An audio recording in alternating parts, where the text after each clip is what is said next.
Mesdames, Mesdemoiselles, Messieurs, bonjour. C'est déjà bien un temps de décembre. Pour cette première journée du mois, il y a des nuages pratiquement sur l'ensemble de la France. Ce 1er décembre va être marqué par des chutes de neige, des chutes de pluie, des chutes de neige à partir de 1000 mètres environ et aussi des risques de verglas. Soyez prudents sur les routes. Il y a juste une région qui reste encore privilégiée. Il s'agit du sud-est où là encore, il y aura de très belles éclaircies.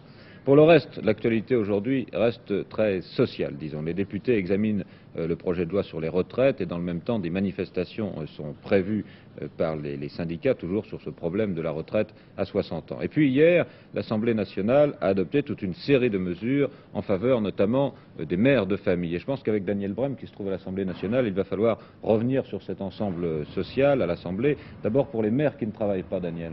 Eh bien, pour les mères qui ne travaillent pas, l'allocation sera doublée. Elle passera de 97 francs 25 à 194 francs 25 et elle sera servie lorsqu'elles élèveront soit un enfant de moins de 3 ans ou au moins 4 enfants.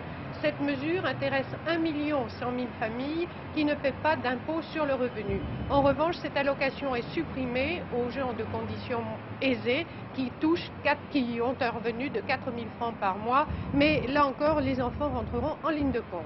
Pour les femmes actives, les femmes qui travaillent? Eh bien, pour celles qui travaillent, une allocation de frais de garde d'environ 10 francs par jour et par enfant sera accordée à celles qui ont un ou plusieurs enfants de moins de 3 ans, toujours si leurs ressources sont modestes.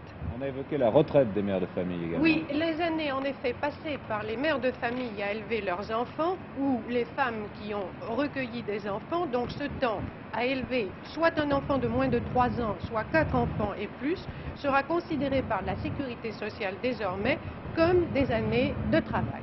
Pour les autres dispositions, hier? Oui, 2 à signaler, l'extension de l'allocation logement aux jeunes ménages et l'institution de prêts spéciaux dans le même but. À signaler également que l'ensemble de ces mesures seront exonérées d'impôts. Reste à voir maintenant, disons, ce qui va se passer cet après-midi. On parlait de la retraite, disons, à l'Assemblée. Oui, en effet, pour tous ceux qui auront cotisé plus de 30 ans, le taux de ces retraites va changer. M. Boulin a expliqué que les ouvriers commençaient à travailler très tôt et que c'était donc eux qui seraient avantagés par ces mesures. Alors pour tous ceux qui auront cotisé pendant 37 ans et demi, la retraite sera de 25 ans du salaire de base au lieu de 20% s'ils prennent leur retraite à 60 ans et de 50% à 65 ans au lieu des 40% actuels. Ces mesures s'appliqueront progressivement à partir de 1972 et elles prendront leur plein effet en 1975. Autre disposition que le projet prévoit, le départ à la retraite à 60 ans sera facilité pour les inaptes, l'incapacité sera de 50% au lieu de 100% et la pension calculée comme à 65 ans. Merci Daniel. Et à propos de ces problèmes de la retraite qui sont évoqués cet après-midi à l'Assemblée nationale, M. Serac, le vice-président du CNPF, doit recevoir les syndicats lundi prochain. Et les propositions du patronat risquent d'apporter du nouveau. C'est ce que M. Serac lui-même a expliqué à Claude Guénière. 6 décembre, vous avez demandé à rencontrer les syndicats pour discuter du problème des chômeurs âgés de plus de 60 ans. Qu'est-ce que vous aurez à proposer? Notre idée fondamentale est la suivante. Certains salariés se trouvent licenciés à partir de 60 ans et ils ont beaucoup de mal à retrouver un emploi. Eh bien, notre idée, c'est que la collectivité des entreprises accepte de les prendre en charge entre 60 et 65 ans pour leur donner à la fois un niveau de vie convenable et en même temps un niveau de vie digne, c'est-à-dire d'empêcher de faire qu'ils ne soient plus des chômeurs, mais des gens ayant un statut normal et qui, au minimum, est à 60 ans, ce que leur donnerait la retraite pleine à 65 ans. Voilà, je dirais, l'ambition que nous avons et le projet que nous formons de discuter avec les organisations syndicales lundi prochain. Des propositions intéressantes donc pour ces négociations, M. Serac le rappelait à l'instant, lundi prochain, lundi 6 décembre. En tout cas, à propos de tous ces problèmes sociaux, on a indiqué hier à l'Assemblée nationale que la durée moyenne hebdomadaire du travail salarié ne pourrait plus dépasser désormais 50 heures au lieu de 54 heures. Cela pour l'ensemble de l'année. Des dérogations sont toutefois prévues pour certaines périodes et pour une semaine donnée, mais en aucun cas il ne sera possible de dépasser les 60 heures. Un nouveau conflit à Saint-Nazaire. Lorsque les 2000 ouvriers de l'usine Babcock sont arrivés ce matin, ils ont trouvé les grilles fermées. Cela fait suite à des incidents qui se sont produits hier après-midi. Sur place, une enquête d'Yves Baron. Les portes de l'usine Babcock Atlantique de Saint-Nazaire sont restées fermées ce matin en raison du lock-out décidé par la direction. Comment en est-on arrivé à cette mesure? Eh bien, depuis plusieurs semaines, des négociations étaient engagées entre la direction et les syndicats pour l'obtention du 13e mois. Les négociations ont échoué, la direction considérant que cette revendication constitue un problème de rémunération et ne peut donc être abordée que dans le cadre d'un nouvel accord d'entreprise.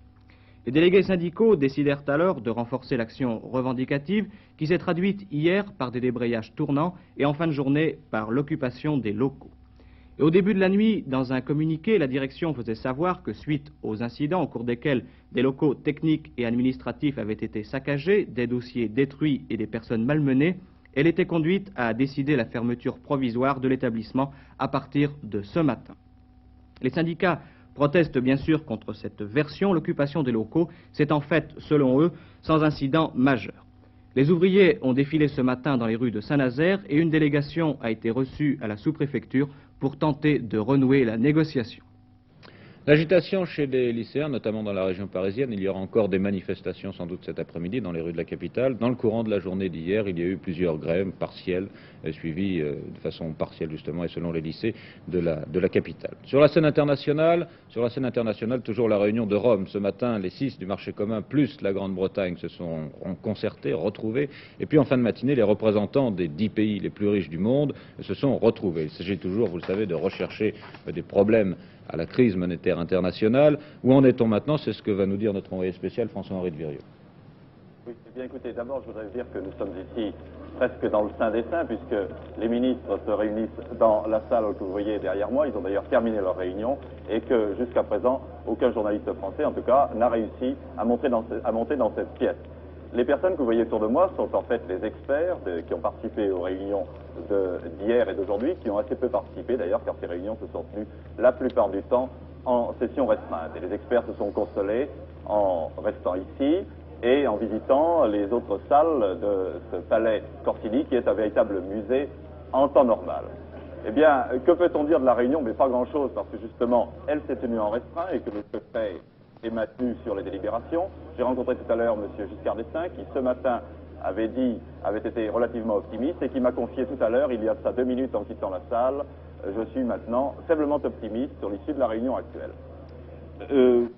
Ceux qui pensaient, en tout cas, que le ministre Connally viendrait ici la corde au cou en proposant une dévaluation du franc, une dévaluation du dollar, sont incontestablement déçus. Certains semblent de façon très ferme sur leur position et que ce matin, ils ont de nouveau soulevé d'autres problèmes, notamment des problèmes commerciaux. Voilà, je crois que c'est tout ce qu'on peut dire pour l'instant. On en sera un peu plus long ce soir.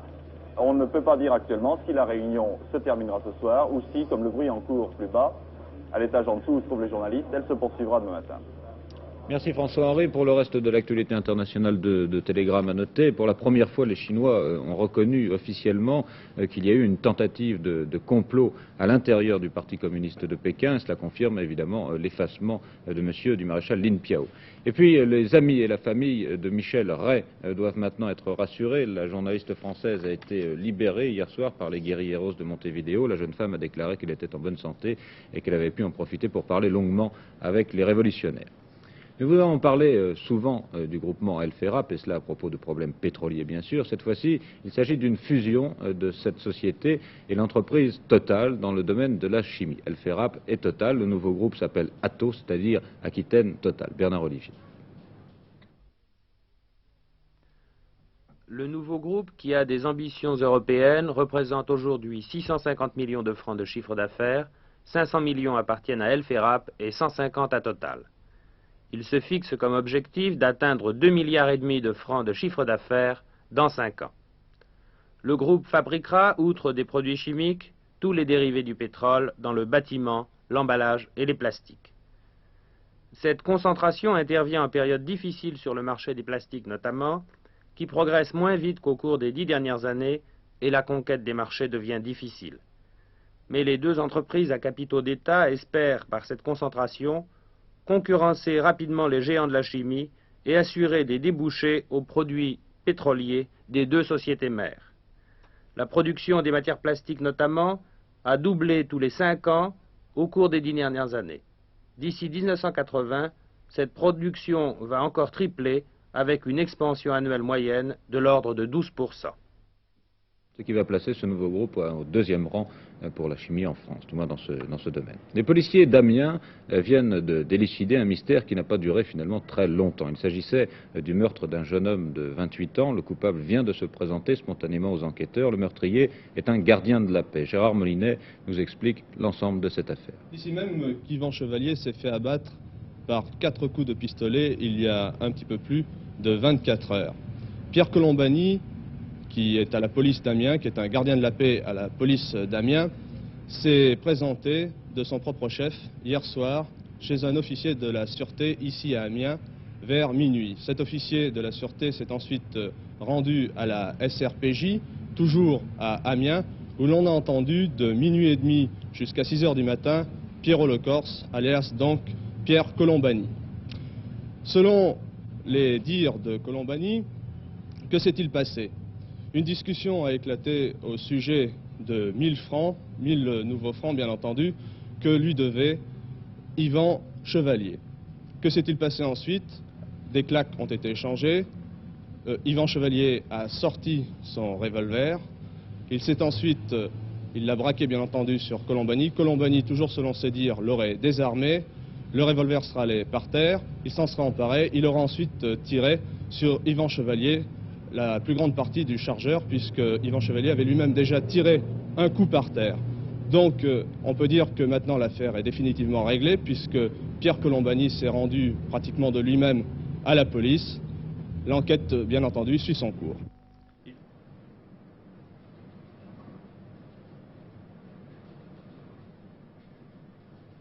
Récente affaire de drogue ici à Amiens.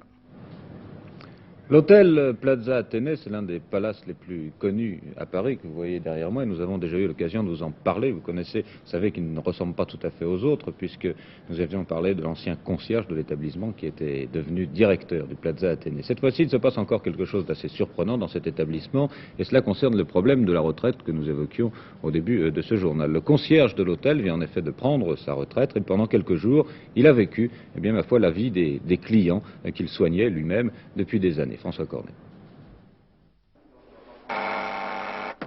Bureau du concierge, écoute. Allô Gérard? Tiens, bonjour, dis donc Roger ici, hein. Alors, tu veux m'envoyer mon petit déjeuner, tu seras gentil. Oui, avec plaisir, je te l'envoie tout de suite. Je te l'envoie immédiatement, mais mange pas trop, hein, c'est mauvais pour la ligne, tu le sais, hein. Oui, la voiture aussi. Oui, je comprends que tu veuilles rentrer à la maison. Je le note. La vie de Et palace, je t'envoie ça tout de suite. traitée comme Niarchos ou Rockefeller, Attention, orange, hein. c'est une aventure À tout à l'heure, vécue par un on se voit retraité en bas, de hein. 65 ans. Au revoir. Après 30 ans de bons et loyaux services, l'ancien concierge de nuit a voulu connaître l'espace d'un week-end l'envers de ce qui fut le décor de sa vie. Très bien, très bien. Ça va bien ce matin, oui? Oui. Bon, comme ça va bien. Quelles sont les anecdotes qui ont le plus marqué votre carrière? Il y en a, vous savez, il y en a des temps, on en a oublié. Mais enfin, je peux vous en citer une qui est, je crois, qui est pas mal. Un président d'une république sud-américaine, un jour descend dans le hall complètement affolé, en pyjama, à 2 heures du matin, cherchait sa femme. Perdu sa femme, je vous cacherai pas, je savais parfaitement où elle était. Alors, ce qu'il fallait faire, c'était évidemment le retenir pour que les choses se remettent en place. J'ai fait signe à mon assistant qui a fait le nécessaire, c'est-à-dire qui a bondi, a été prévenir la dame qu'il était temps qu'elle réintègre la chambre, ce qu'elle a évidemment fait. Ça a tenu, ça a duré, je ne sais pas, 10 minutes, un quart d'heure. En ce temps-là, j'ai retenu ce monsieur, je lui ai raconté, je me rappelle plus quoi, mais enfin, l'essentiel c'était ça, je l'ai retenu. Puis il est remonté au bout d'un moment, puis il a retrouvé sa femme dans son lit, bien sûr. Ce qui s'est passé après, on ne sait rien, mais enfin, l'affaire était arrangée, je crois que c'était l'essentiel. La règle générale de l'homme au clé d'or est la discrétion. Mais l'homme au clé d'or doit également se débrouiller dans n'importe quelle situation, non? C'est exact, surtout qu'ils attendent de nous qu'on réussisse tout. Je crois qu'à peu près on réussit tout. Après avoir fréquenté ces gens pendant une trentaine d'années, Pensez-vous que l'argent puisse tout résoudre dans la vie? Il résout beaucoup de choses. Presque tout, mais tout non. Je vais vous citer un cas. Un client de téléphone d'Amérique, de Los Angeles, et il voulait absolument pour un dîner qu'il avait le lendemain soir des truffes blanches d'Italie. Il fallait agir rapidement. J'ai téléphoné à un collègue à Rome, en lui expliquant le cas. Il a fait acheter les truffes, il les a amenés à un avion qui est arrivé à Orly. J'ai envoyé quelqu'un de mon côté qui a reçu les truffes, qui les a mis dans un autre avion qui allait à Los Angeles par le pôle, et le client le lendemain avait ses truffes à temps. Un jour, un client, toujours pareil, c'est comme j'étais de nuit, ça arrivait toujours la nuit, dans des moments où c'était assez difficile. Il me dit, écoutez, c'était la veille des dragues, ça. Il me dit, demain matin, je veux défiler sur les Champs-Élysées, je veux participer au défilé des dragues. Ça, vous savez, l'argent ne l'achète pas, ça. C'est une chose qui est parmi les propriétaires de show, ça appartient à eux seuls, c'est eux qui organisent ça, et vous ne pouvez pas. Il m'a dit acheter cocher, cheval, enfin, il fallait tout acheter. Mais je lui ai dit, écoutez, c'est pas possible. Puis malgré tout, j'ai réfléchi. Je lui ai dit, écoutez, je vous rappellerai tout à l'heure. Je vais essayer. Alors, remarquez, il est parti, il y comptait, hein. C'est ça qui est malheureux, c'est qu'il y comptait. Il côtoie dans toutes les capitales ceux que l'on appelle les grands de ce monde, lèvent rarement le voile et se montrent en règle générale imperturbables. Monsieur Roger Rossignol n'échappe pas à la règle. Et pourtant, dans sa petite maison du Morvan, il pourra fleurir sa retraite de bien beaux souvenirs.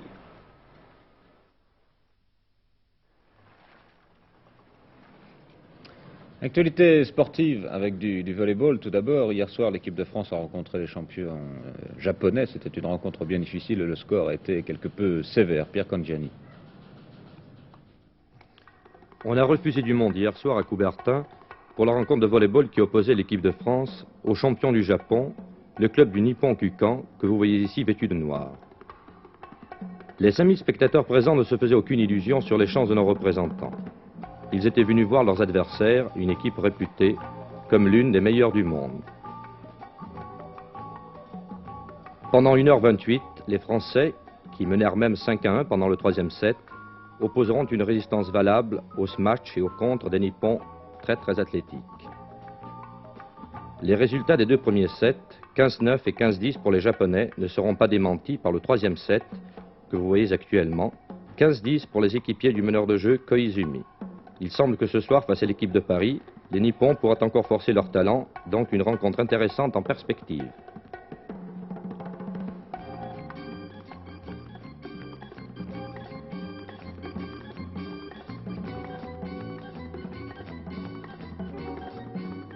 Rencontre intéressante également ce soir à 20h30 sur la première chaîne de télévision. Cette fois-ci, il s'agira de football, la retransmission du match qui opposera le champion d'Allemagne au nom bien difficile, Mönchengladbach, et l'Inter de Milan, les champions d'Italie. Le match se déroulera à Berlin. La première manche avait été remportée, vous le savez, par les Allemands par un score fleuve de 7 à 11, de 11 à 7, mais il y avait eu des réclamations. C'est pourquoi le match est rejoué ce soir.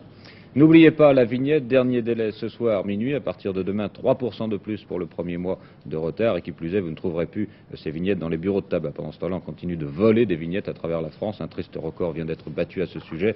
À Marseille, 10 vignettes ont ainsi disparu des pare-brises en moins de 24 heures.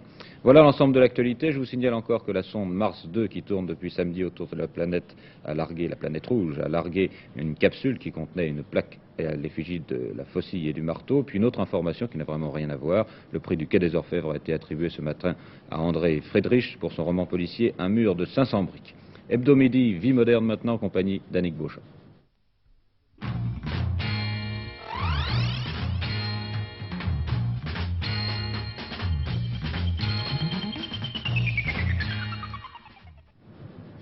Depuis quelques années, nous nous délectons en France d'un mot qui est venu d'Amérique, design.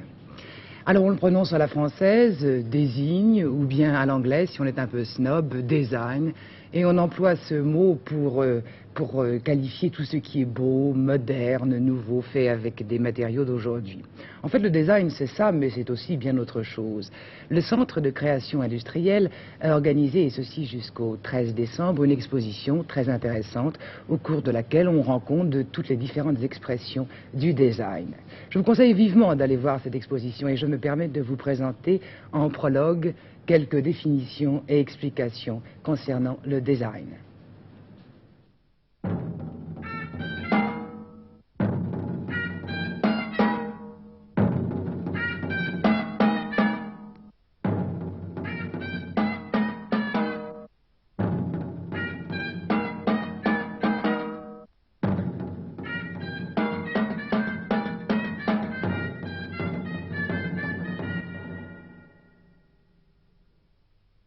C'est un professionnel qui répond à certains programmes en parfaite liaison avec tout ce qui peut intervenir au niveau des disciplines complémentaires dont il fait partie.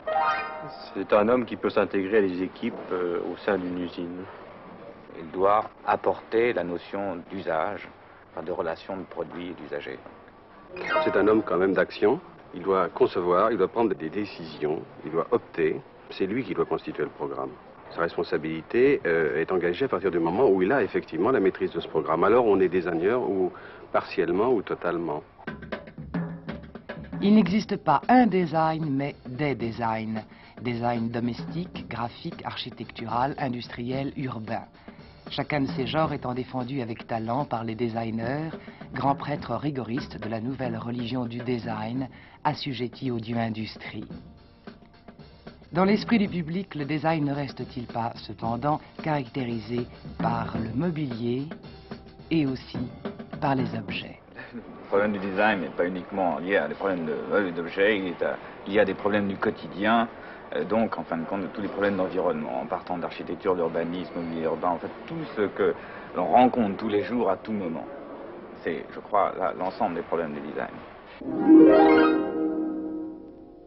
Je pense que c'est peut-être dans l'esprit du public une mode, mais en fin de compte, ça n'en est pas une. Le design existe depuis toujours. Quand l'artisan travaillait pour sa propre production, il était designer de sa propre production. Maintenant, le designer est à une échelle un peu supérieure, puisqu'il y a des notions donc, de production industrielle. Donc, c'est une chose qui est tout à fait naturelle. Je crois qu'il y a une grande confusion en ce moment sur la terminologie et sur le problème du design, c'est qu'on utilise abusivement ce mot et qu'on confond souvent le design, c'est-à-dire l'acte de concevoir, l'action, la conception, avec le marché, les produits qui en résultent. Et alors là, évidemment, on se rejoint parce que c'est vrai qu'actuellement, on vend du design. Et ça, c'est abusif. Si certains produits sont inaccessibles et sont très chers, c'est qu'effectivement, une certaine catégorie sociale, seule, s'intéresse à ces produits et donc se les approprie en limitant le niveau de leur accès, de leur accessibilité. Mais par contre, un autre design très démocratique se manifeste également, on peut dire, dans la foulée. Et je crois que c'est le consommateur lui-même qui décide de ça. Le marché français est encore conservateur vis-à-vis du design parce que la distribution ne sait pas toujours être l'intermédiaire entre les besoins du public et l'industrie. Pourtant, certains magasins à grande diffusion s'intéressent au design en fonction de ce qu'est leur clientèle. Notre clientèle, d'après nos premières recherches, c'est une clientèle jeune, assez jeune dans l'ensemble. C'est aussi une clientèle qui a des moyens normaux, disons même un petit peu au-dessus de la moyenne. Nous n'avons pas, ou nous avons encore très peu, de clientèle modeste, disons de clientèle populaire. Il semble que la clientèle populaire soit toujours attirée par le canapé à franfreluche, à pompons, et c'est un petit peu grave. On se rattache à des valeurs du passé, c'est peut-être sécurisant dans une période de changement, c'est certain, mais c'est un petit peu aussi se voiler la face, et puis surtout c'est vouloir refuser des conditions de confort, des conditions de détente, de mode de vie, je crois, qui sont nettement meilleures et préférables à ce qu'on avait connu dans bien des cas auparavant. Et la clientèle, comment vient-elle au design?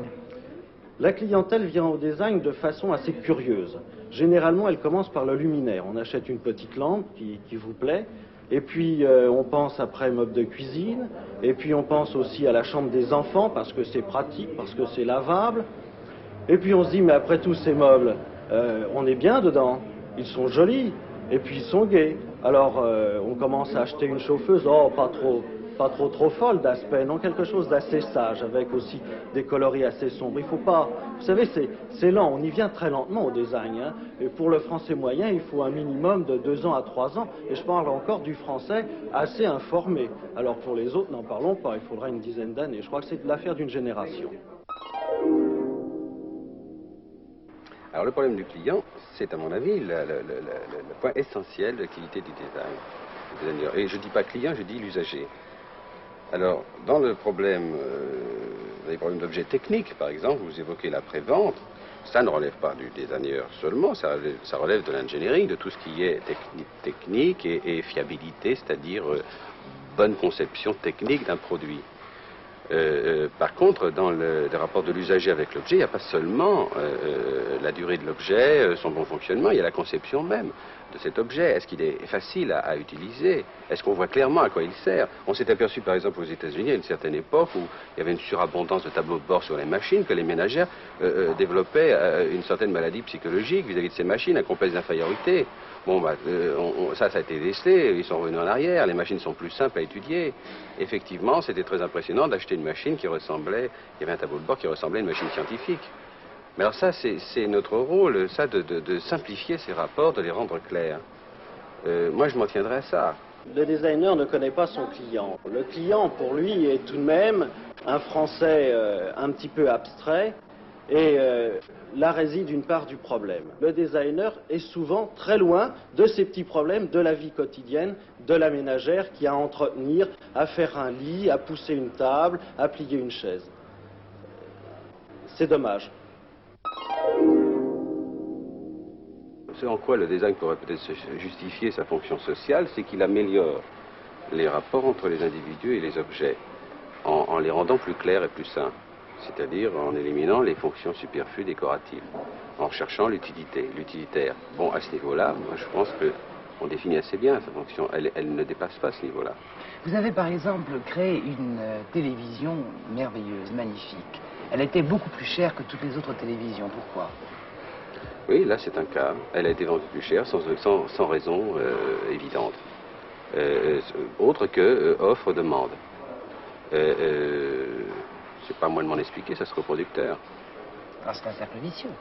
J'ai aucun pouvoir sur les décisions d'une entreprise, sur ses décisions de prix ou sur ses options de marketing. Effectivement, moi je réprouve.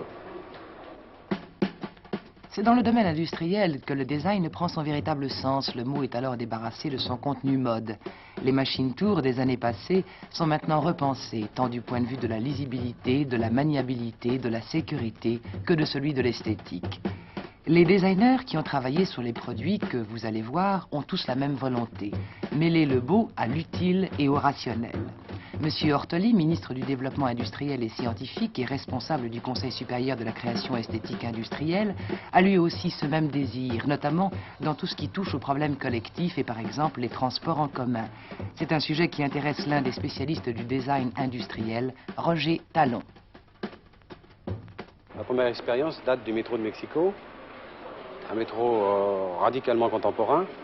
D'autres techniques sont à l'étude actuellement, et notamment celle qui est présentée ici, qui est une technologie émergente en France, le coussin d'air négatif, mais où les études de cellules de répartition sont traitées en fonction du confort du voyageur, surtout pour la même utilisation de surface.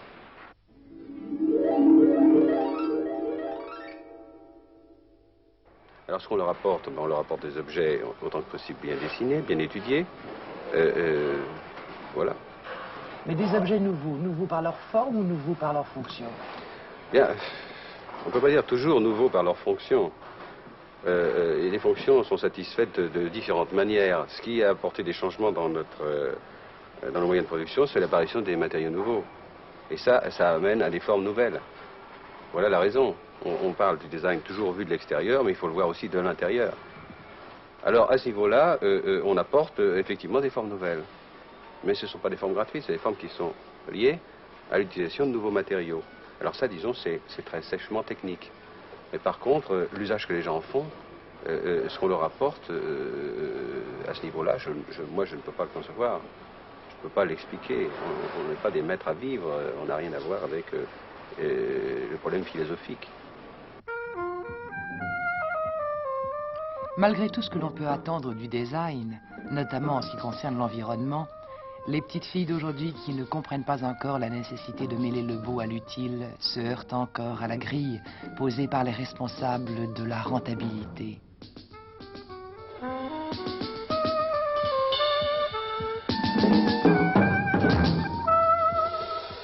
Et cette exposition au musée des arts décoratifs se terminera le 13 décembre, donc dans quelques jours maintenant, dans 13 jours exactement. Rendez-vous à la Bourse de Paris maintenant, Gérard Vidalange. La Bourse de Paris est encore hésitante aujourd'hui, pas d'écart de cours bien caractéristique, des baisses légères, quelques hausses, mais ce n'est pas vraiment une tendance bien significative.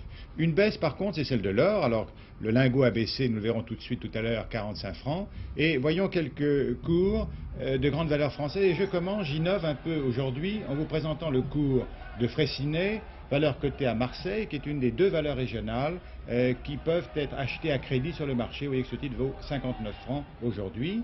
Pilvonder, 688, c'est une nouvelle affaire qui a été introduite en bourse, ainsi que Ferrem, qui vaut 275. Et nous gagnons tout de suite la Corbeille et les cours des grandes valeurs, comme la Banque de l'Indochine, en baisse aujourd'hui. La CGE, vous voyez, répète son cours de la veille, tandis que Bull perd également un petit peu de terrain. Il y a des nouvelles intéressantes en ce qui concerne la sidérurgie.